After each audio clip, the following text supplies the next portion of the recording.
I once took a trek on the Appalachian Trail in Pennsylvania, which is the longest hiking-only trail in the world. I went it alone just for fun. I went late in the fall though, so it was cold and there weren't many other people hiking. In fact, I think I only ran into like 2 other people going the opposite way. The part of the trail I was on was in thick forest, and it was definitely a scenic walk. The trail ran alongside a small river, and nothing could be heard but the sound of the flowing river and the early morning birds chirping. It was time for me to sit down and take a break, so I found a big rock sitting aside the river and sat down on it. I took a sip of my Gatorade, and then I could swear I was hearing a baby's cries coming from the distance. It was coming from further down the trail in the direction I was walking. Of course, I had to get up and follow the sound of it, because of that off chance that a baby was stranded in the woods alone. As I walked further down the trail though, it seemed like the baby's cries stayed the same distance away. This went on for like half a minute of walking fast before I gave up, and assumed it was somebody with a baby walking down the trail. I sat down on another rock I found on the side of the trail by the river. Eventually the crying seemed to just stop. Like it didn't fade away really, it just stopped abruptly. I sat on that rock for 5 minutes, just taking in the nature and taking a few videos on my phone. That's when I heard footsteps approaching nearby. Expecting to see another hiker walking the trail, I saw some frantic-looking woman hurrying over to me. She came so fast and so close that it actually scared me. She stopped uncomfortably close to my face and started screaming at me, "Have you seen my baby?" I calmly told her I heard a baby crying not too long ago, and told her to follow me. We walked quickly down the trail in the direction I was chasing the sounds of the baby earlier. I looked back every few seconds to make sure she was keeping up with me. Eventually I summoned up the nerve to ask her how on earth she lost her baby, but she didn't answer. So I turned around again and stopped when I saw she was gone.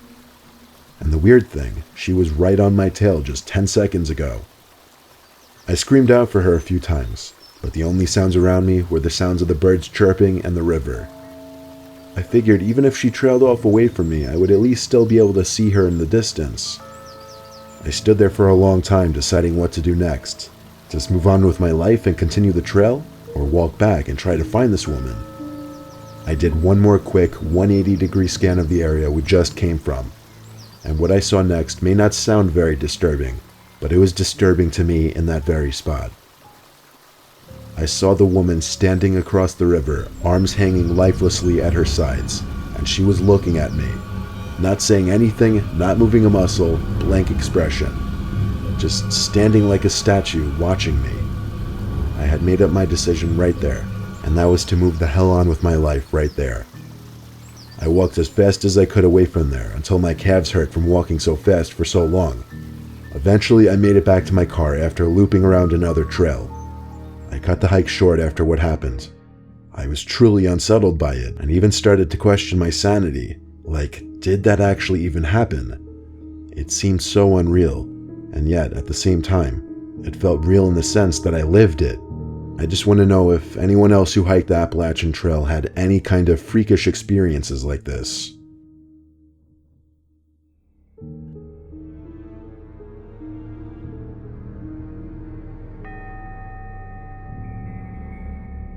I have a preserve by my house since we live in a highly populated suburban area and there isn't much green.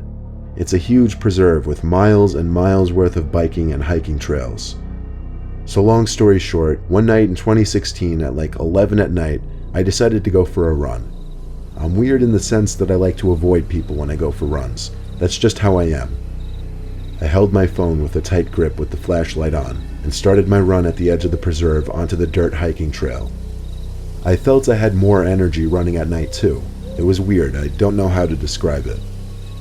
There were no lights at all, it was all just nature.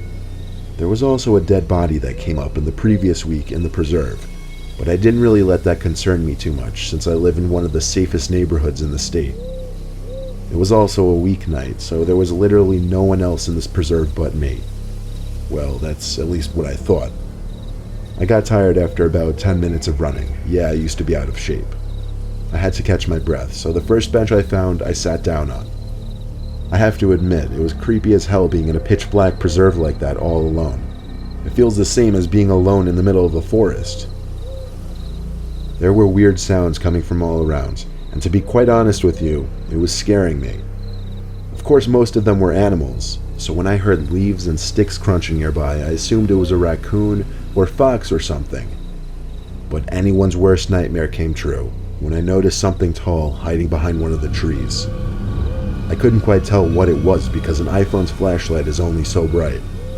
I stood up and walked a little closer, and I was kind of doing a crouch walk because for some reason I thought that would make me more low-key. I got close enough to where I saw a hand wrapped around one of the trees. The hand was in a white glove though.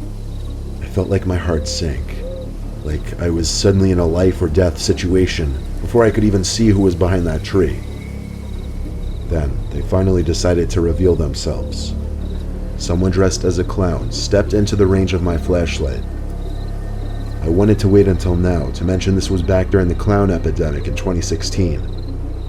From what I could see in the little light I had, this person went all out with his clown costume, from the makeup right down to the clown shoes. The most disturbing part was the bat with a large foot-long spike wedged through it that he was holding. His head was angled down to give a more menacing, terrifying look, and he walked very slowly towards me. I had only one option, and that was to run as fast as I could, even though I was already so tired. I didn't run on the trail. Instead, I ran into the woods until I felt like I was going to puke. Then I shut off the flashlight and crouched down behind a tree. I heard running zoom past me maybe 10 feet away. When the footsteps faded away into the distance, I ran back to the trail and ran all the way back the way I came. And I actually puked by the time I made it to the street just from running so much. I didn't mention it before, but everyone figured that the dead body found the week before was linked to the clown epidemic. It should go without saying I stayed away from the preserve for a while, and I definitely never went in there past dark ever again.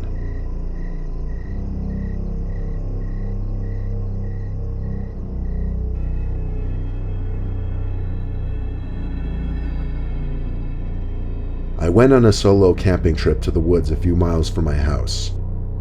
After setting up camp and eating, I took a half-hour nap in my tent and went for a hike. It was a normal hike in a rather quiet forest, until I thought I could hear footsteps nearby. I could have just chalked them up to being the footsteps of an animal, but they kind of sounded human-like, if that makes sense.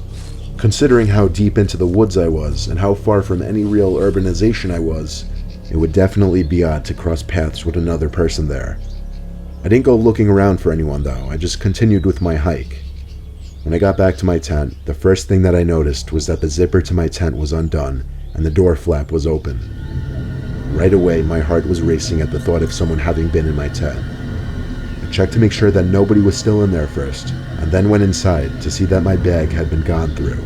Surprisingly, nothing was taken though. I contemplated packing up and moving spots, but I figured it was pointless. Whoever came already scoped out the place and left, therefore they wouldn't have a reason to come back. Fast forward to that night when I finally got in my tent to go to sleep. A few minutes after getting in my sleeping bag, I heard a noise.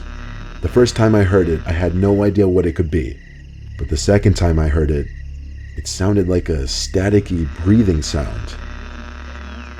I sat up and looked around my tent, and at that point it went silent. So after sitting up with my heart racing for a decent while, I laid back down and tried to move past it.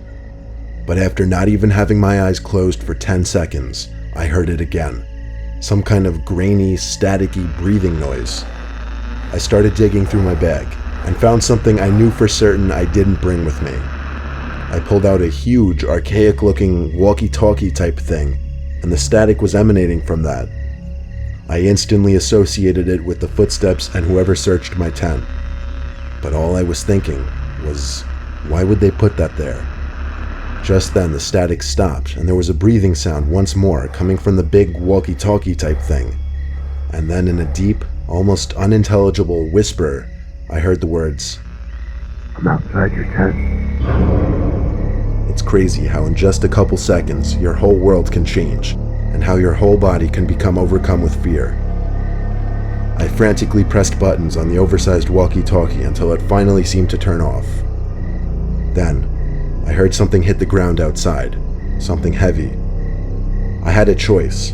Do I stand ground and protect my belongings and myself, or do I make a straight dash for the pickup truck? When I heard something else hit the ground right outside the tent, I chose the latter and made a run for my pickup. I left behind my tent, my sleeping bag, and other equipment, but in reality none of that stuff really mattered when my life was potentially on the line. For all I know, it was some kind of trap to just get me to leave all my stuff behind for them to take. Or it could have genuinely been someone who intended on harming me.